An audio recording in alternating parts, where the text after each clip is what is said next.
तो आप कह रहे हैं कि सांस्कृतिक राष्ट्रवाद जो आरएसएस उठा रही है, वो आप कह रहे हैं कि ये यूरोप से आयातित है?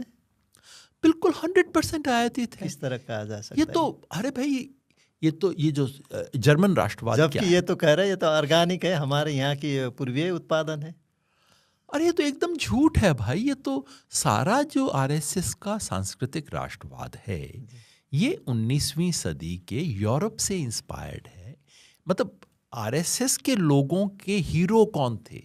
उनके हीरो थे गैरिबाल्डी, इटली वाला, ये अपना जर्मनी को एक बनाने वाले जो लोग हैं, ये सब तो इनके हीरो रहे हैं। बाद में तो ऑफ कोर्स इनके हीरो मुसोलिनी और हिटलर भी रहे, लेकिन अगर उसको भी आप भूल जाइए तो बिस्मार्क, गैरिबाल्डी, ये तो इनके हीरो रहे हैं।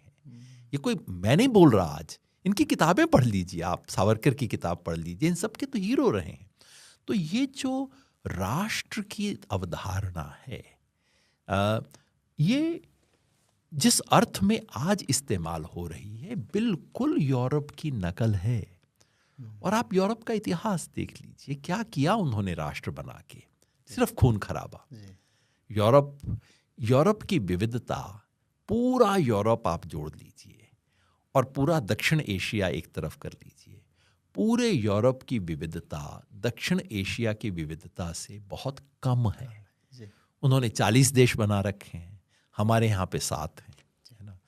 और अगर आप बाकी दक्षिण एशिया के देश छोड़ भी दीजिए, केवल भारत ले लीजिए, केवल भारत की विविधता इतनी है जो कि यूरोप में 40 देशों की विविधता से ज्यादा है। जी।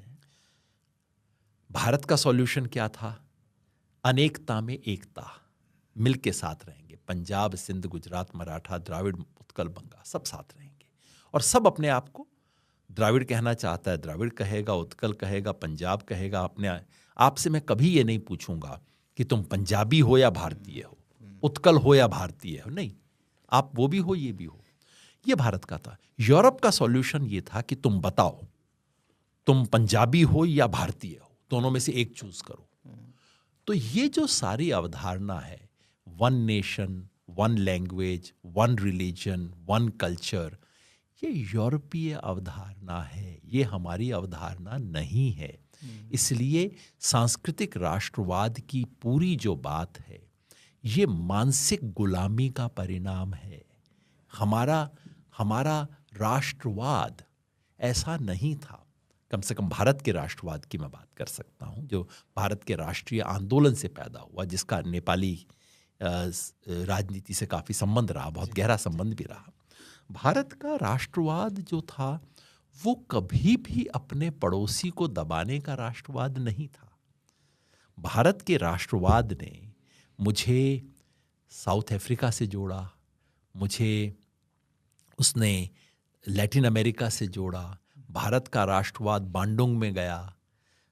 वो सारी दुनिया के औपनिवेशिक देशों को, दुनिया भर की प्रताड़ित समाज को जोड़ने का राष्ट्रवाद था।